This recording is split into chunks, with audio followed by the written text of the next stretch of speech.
Hello दोस्तों, साहब GS centre में आपका स्वागत है। आज हम इतिहास के महत्वपूर्ण प्रश्नों की श्रृंखला भाग 2 शुरू कर रहे हैं। तो चलिए शुरू करते हैं आज के पहले प्रश्न से। ये प्रश्न बहुत ही इम्पोर्टेंट है परीक्षा के दृष्टिकोण से। तो आज का पहला प्रश्न है, भारतीय उपमहाद्वीप में कृषि के प्राचीनतम साक्ष्य प्राप्त हुए हैं। ऑप्शन ए है कोल्डिहवा से, ऑप्शन बी मेहरगढ़ से, ऑप्शन सी लहुरादेव से, ऑप्शन डी टोकवा से। तो इसका सही आंसर है ऑप्शन बी मेहरगढ़ से।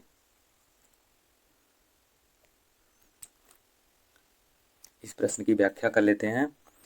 पाकिस्तान के बलूचिस्तान में स्थित मेहरगढ़ से कृषि के प्राचीनतम साक्ष्य मिले हैं। पशुपालन के प्राचीनतम साक्ष्य मध्य पाषाण काल में बागौर, जो राजस्थान राज्य में, एवं आदमगढ़ मध्य प्रदेश में से प्राप्त हुए हैं।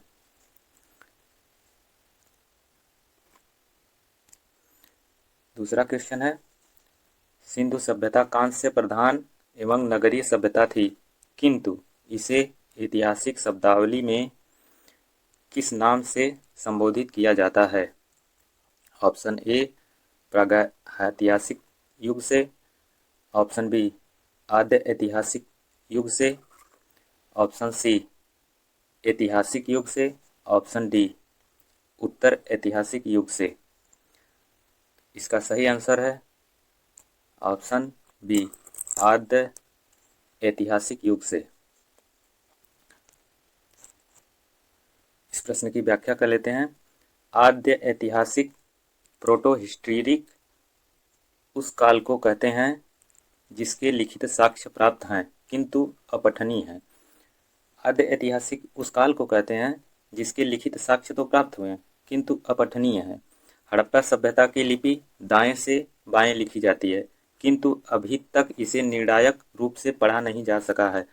सामान्यतः इसकी लिपि को भावचित्रात्मक ब्रुष्टोफेदन भी कहा जाता है।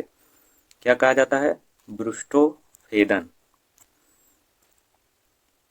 अगला क्वेश्चन है, सिंधु घाटी सभ्यता वैदिक सभ्यता से भिन्न थी क्योंकि। ऑप्शन ए इसके पास विकसित शहरी जीवन की सुविधाएं थीं, ऑप्शन बी इसके पास चित्रलेखीय लिपि थी, ऑप्शन सी इसके पास लोहे और रक्षा शस्त्रों के ज्ञान का अभाव था, ऑप्शन डी उपरोक्त सभी। इसका सही आंसर है उपरोक्त सभी।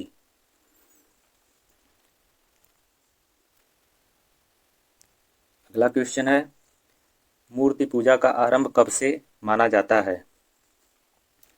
ऑप्शन ए पूर्व आर्य या आर्यों के आने से पूर्व, ऑप्शन बी मौर्य काल, ऑप्शन सी उत्तर वैदिक काल, ऑप्शन डी कुषाण काल। तो इसका सही आंसर है ऑप्शन ए आर्य पूर्व। मूर्ति पूजा का आरंभ जो हुआ था वो आर्यों के पूर्व से चला आ रहा है। इस क्वेश्चन की व्याख्या कर लेते हैं। सिंधु सभ्यता से प्राप्त पशुपति शिव की मूर्ति मोहनजोदड़ो से के आधार पर सिद्ध है कि मूर्ति पूजा इस सभ्यता का अभिन्न हिस्सा था। ऐतिहासिक काल में मूर्ति पूजा का पहला उदाहरण ईसवी सन में बुद्ध की मूर्तियों से प्राप्त होता है। अगला क्वेश्चन है, सिंधु घाटी के लोग विश्वास करते थे। ऑप्शन ए आत्मा और ब्रह्म में, ऑप्शन बी यज्ञ प्रणाली में, ऑप्शन सी कर्मकांड में, ऑप्शन डी मात्र शक्ति में। इसका सही आंसर है ऑप्शन डी मात्र शक्ति में। सिंधु घाटी के लोग मात्र शक्ति या मात्र पूजा पर विश्वास करते थे। इस क्वेश्चन की व्याख्या कर लेते हैं। सिंधु घाटी में पशुपति शिव, मात्र देवी, प्राकृतिक पूजा, स्वास्तिक चिन्ह, नदी उपासना, पीपल वृक्ष की उपासना आदि के साक्ष्य मिलते हैं। अगला क्वेश्चन है, सर्वप्रथम मानव ने किस धातु का उपयोग किया? ये पिछली वाली वीडियो में भी हमने बताया था। नेक्स्ट क्वेश्चन रिपीट हो रहा है, तो इसका सही आंसर है ऑप्शन बी, तांबा।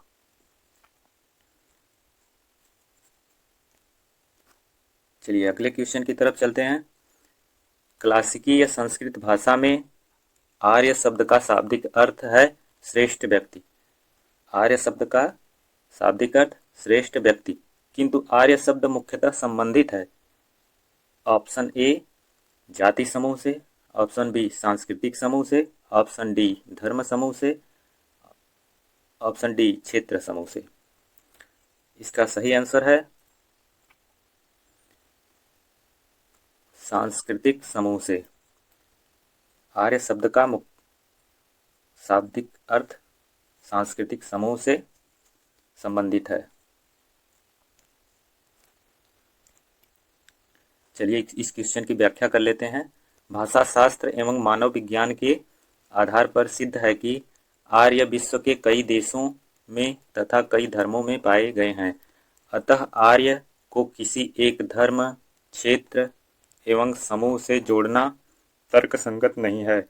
ईरान के लोग भी आर्य हैं। इसका प्राचीनतम ग्रंथ जिंद अवेस्ता, इनका आर्यों का जो प्राचीनतम ग्रंथ है जिंद अवेस्ता, याद रखिएगा दोस्तों, जिंद अवेस्ता। अगला क्वेश्चन है, सबसे पुराना वेद कौन सा है? Option A Yajurveda, option B Rigveda, option C Samaveda, option D Atharvaveda. तो इसका सही आंसर है ऑप्शन बी ऋग्वेद। ऋग्वेद जो सबसे पुराना ग्रंथ है। इस क्वेश्चन की व्याख्या कर लेते हैं। वेद शब्द का अर्थ है ज्ञान। ये भी पिछली वीडियो में हमने बताया था। वेद शब्द का शाब्दिक अर्थ है ज्ञान। वेद को त्रयी भी कहा जाता है क्योंकि प्रारंभ में इसमें अथर्ववेद शामिल नहीं था। अथर्ववेद की रचना बाद में हुई है। वर्तमान में 4 वेदों में ऋग्वेद सबसे प्राचीनतम मानव ग्रंथ है। इसमें 10 मंडल, 1028 सूक्त, 10,462 मंत्र हैं। ये याद रखिएगा दोस्तों, इसमें 10 मंडल, 1028 सूक्त, 10,462 मंत्र हैं। नेक्स्ट क्वेश्चन है, आर्यों के प्रारंभिक गतिविधियों में सर्वाधिक महत्वपूर्ण था? ऑप्शन ए कृषि, ऑप्शन बी पशुपालन, ऑप्शन सी व्यापार, ऑप्शन डी शिल्प कर्म। इसका सही आंसर है ऑप्शन बी पशुपालन। अगला क्वेश्चन है, सत्यमेव जयते, ये तो कहीं ना कहीं आपने सुना भी होगा। सत्यमेव जयते जो भारतीय प्रतीक है, शब्द का किस उपनिषद से लिए गए हैं? ए मुंडकोपनिषद, बी छंदोग्योपनिषद, सी कठोपनिषद, डी श्वेताश्वेत्रोपनिषद। इसका सही आंसर है ऑप्शन ए मुंडकोपनिषद। सत्यमेव जयते मुंडकोपनिषद से लिया गया है। चलिए इस क्वेश्चन की व्याख्या कर लेते हैं। सत्यमेव जयते मुंडकोपनिषद से लिया गया है और गायत्री मंत्र ऋग्वेद से, असतो मा सतगमय ऋग्वेद से लिया गया है। अगला क्वेश्चन है, महात्मा बुद्ध का महापरिनिर्वाण कहाँ हुआ? ऑप्शन ए लुम्बिनी में, ऑप्शन बी कुशीनगर में, ऑप्शन सी बोधगया में, ऑप्शन डी कपिलवस्तु में। इसका सही आंसर है ऑप्शन बी कुशीनगर में। महात्मा बुद्ध का महापरिनिर्वाण कुशीनगर में हुआ था। इस क्वेश्चन की व्याख्या कर लेते हैं। बुद्ध की मृत्यु यानी महापरिनिर्वाण 483 ईसा पूर्व में मल्लों की राजधानी कुशीनगर, किसकी राजधानी? मल्लों की राजधानी 16 महाजनपद में आता है। मल्ल महाजनपद की राजधानी कुशीनगर में चुंद नामक सुनार के यहाँ भोजन करने के उपरांत अतिसार से हुई। बुद्ध का जन्म 563 ईसा पूर्व में लुम्बिनी, जो आज उत्तर प्रदेश के सिद्धार्थ नगर जिले में स्थित है, में हुआ। इनका निर्माण यानी ज्ञान की प्राप्ति जो हुई थी 35 वर्ष की आयु में बोध गया, जो आज की डेट में बिहार में है, में हुई थी। चलिए नेक्स्ट क्वेश्चन की तरफ चलते हैं। महात्मा बुद्ध ने अपना पहला धर्म प्रवर्तक किस स्थान पर दिया था? धर्म प्रवर्तक यानी प्रवचन।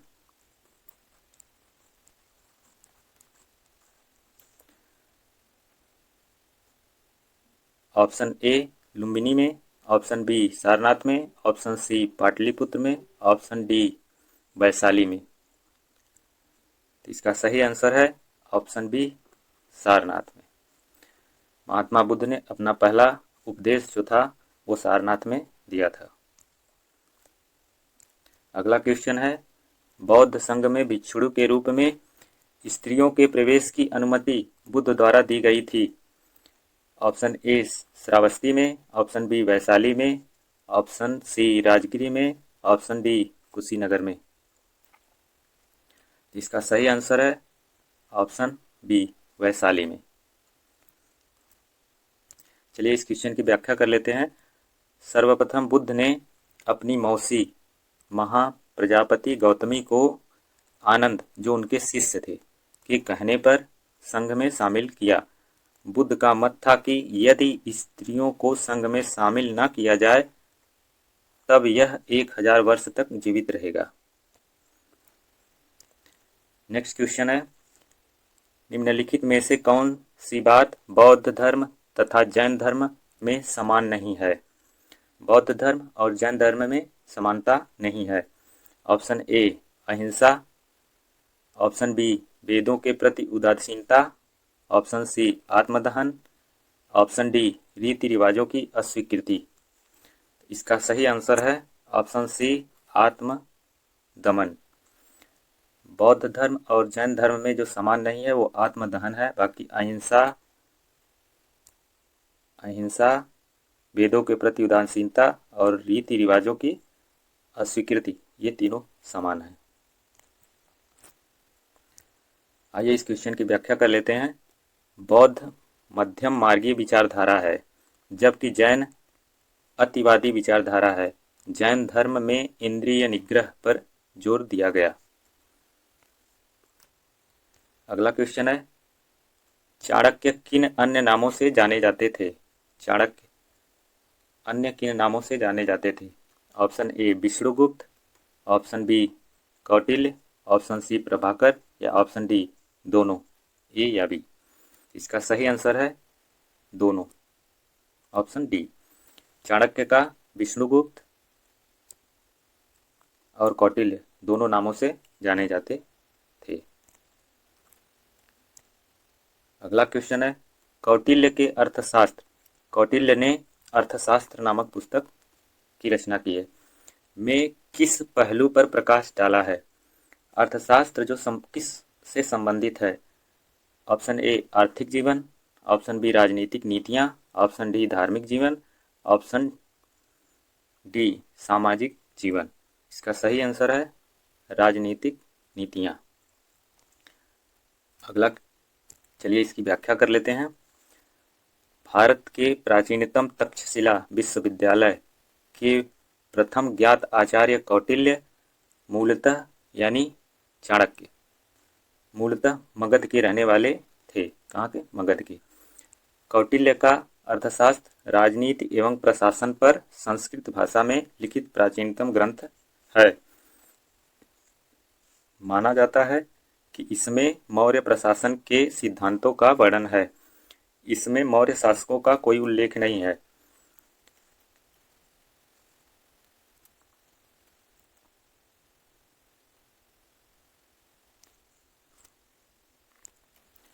अगला क्वेश्चन है,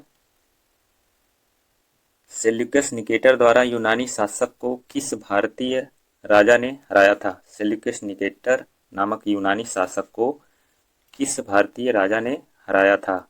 option A Samudragupta, option B Ashoka, option C Bindusara, option D Chandragupta Maurya.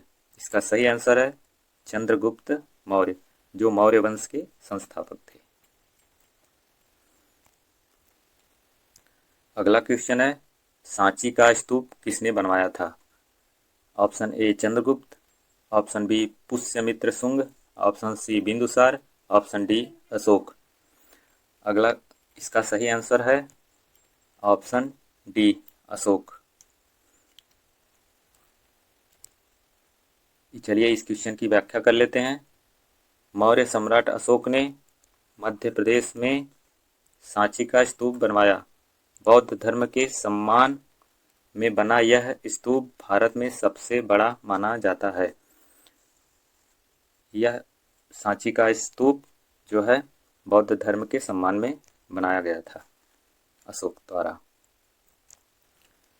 अगला क्वेश्चन है, अशोक के शिलालेखों में प्रयुक्त भाषा है। Option A Sanskrit, option B Prakrit, option C Pali, option D Apabhramsha. तो इसका सही आंसर है ऑप्शन बी प्राकृत। अशोक के शिलालेखों में प्रयुक्त भाषा जो है वो अधिकतर प्राकृत है। अगला क्वेश्चन है, अशोक के निम्नलिखित अभिलेखों में से किसमें दक्षिण भारतीय राज्यों का उल्लेख हुआ है? अशोक द्वारा लिखित अभिलेख जो हैं उसमें दक्षिण भारतीय राज्यों का उल्लेख मिलता है। ऑप्शन ए तृतीय मुख्य शिलालेख, ऑप्शन बी द्वितीय मुख्य शिलालेख, ऑप्शन सी नौवां मुख्य शिलालेख, ऑप्शन डी प्रथम स्तंभ अभिलेख। इसका सही आंसर है ऑप्शन बी द्वितीय मुख्य शिलालेख। द्वितीय मुख्य शिलालेख में दक्षिण भारतीय राज्यों का उल्लेख मिलता है। अगला क्वेश्चन है, किस संवत को राष्ट्रीय संवत के रूप में माना जाता है? ऑप्शन ए 78 ईसा पूर्व, ऑप्शन बी 75 ईस्वी, ऑप्शन सी 58 ईसा पूर्व, ऑप्शन डी 78 ईस्वी। इसका सही आंसर है ऑप्शन डी 78 ईस्वी। कुषाण वंश के महानतम शासक कनिष्क के राज्यारोहण की तिथि 78 ईस्वी यानी 78 को आज राष्ट्रीय संवत माना जाता है। कनिष्क बौद्ध धर्म का अनुयायी था। यहाँ से एक प्रश्न बनता, कनिष्क किस धर्म का अनुयायी था? बौद्ध धर्म। अगला क्वेश्चन है, भारत का नेपोलियन किसे कहा जाता है? Option A Chandragupta Maurya, option B Ashoka महान, ऑप्शन सी चंद्रगुप्त द्वितीय, ऑप्शन डी समुद्रगुप्त। इसका सही आंसर है ऑप्शन डी समुद्रगुप्त को। चलिए इस क्वेश्चन की व्याख्या कर लेते हैं। गुप्त वंश, जिसे प्राचीनतम भारत का स्वर्ण काल भी कहा जाता है, गुप्त वंश को प्राचीन भारत का स्वर्ण काल कहा जाता है, में चंद्रगुप्त प्रथम एवं कुमार देवी का पुत्र समुद्रगुप्त महान योद्धा हुआ। B.A. स्मिथ महोदय ने इसे भारतीय नेपोलियन की संज्ञा दी थी। किसने संज्ञा दी थी दोस्तों? B.A. स्मिथ महोदय ने। इस वंश का संस्थापक श्रीगुप्त था। गुप्त वंश का संस्थापक जो था वो श्रीगुप्त था। अगला क्वेश्चन है, इलाहाबाद स्तंभ अभिलेख निम्न में से किस एक से संबद्ध है? इलाहाबाद स्तंभ लेख जो था वो किस राजा के द्वारा खुदवाया गया था? Option A Mahapadmananda, option B Chandragupta Maurya, option C Ashoka, option D Samudragupta. तो इसका सही आंसर है ऑप्शन डी समुद्रगुप्त। चलिए इस क्वेश्चन की व्याख्या कर लेते हैं। समुद्रगुप्त के राजकवि हरिसेन, जो दरबारी राज्य कवि थे वो समुद्रगुप्त के हरिसेन थे। हरिसेन द्वारा एक पुस्तक संस्कृत भाषा में लिखी गई है, प्रयाग प्रशस्त। हरिसेन द्वारा रचित पुस्तक जो संस्कृत भाषा में है प्रयाग प्रशस्त है। इसी से समुद्रगुप्त की उपलब्धियों का ज्ञान होता है। प्रयाग प्रशस्ति से समुद्रगुप्त की उपलब्धियों का ज्ञान होता है। हर्षचरित्र नामक पुस्तक किसने लिखी है? Option A Aryabhata, option B Vishnugupta, option C Banabhatta, option D Parimal Gupta. इसका सही आंसर है ऑप्शन सी बाणभट्ट। हर्षचरित्र नामक पुस्तक बाणभट्ट ने लिखी है। अगला क्वेश्चन है, किस वंश ने भारत को प्रसिद्ध खजुराहो मंदिर दिए? प्रश्न है, प्रसिद्ध खजुराहो मंदिर का निर्माण किस राजवंश में हुआ? तो option A Chalukya, option B Chauhan, option C Chandel, option D Rashtrakuta. इसका सही आंसर है चंदेल वंश। इस राजवंश में खजुराहो के प्रसिद्ध मंदिर का निर्माण हुआ था। आइए इस क्वेश्चन की व्याख्या कर लेते हैं। मध्य प्रदेश के छतरपुर जिले में स्थित खजुराहो मंदिर का निर्माण चंदेल वंश के शासकों द्वारा किया गया था। बौद्ध धर्म को छोड़कर यहाँ के मंदिर वैष्णव, जैन एवं शैव धर्म से संबंधित हैं। प्रसिद्ध मंदिर कंदरिया महादेव का है। खजुराहो में पूछता है अक्सर कंदरिया महादेव मंदिर कहाँ स्थित है, तो वो मध्य प्रदेश के छतरपुर जिले में स्थित है। अगला क्वेश्चन है, एलोरा के कैलाश मंदिर का निर्माण किसने कराया था? ऑप्शन ए पल्लवों ने, ऑप्शन बी सातवाहन ने, ऑप्शन सी राष्ट्रकूटों ने, या ऑप्शन डी चोल वंश ने। इसका सही आंसर है ऑप्शन सी राष्ट्रकूटों द्वारा निर्माण किया गया था एलोरा के कैलाश मंदिर का।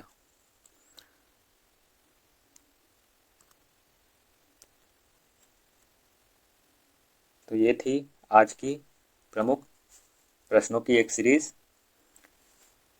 अंत तक बने रहने के लिए आप लोगों का बहुत बहुत धन्यवाद।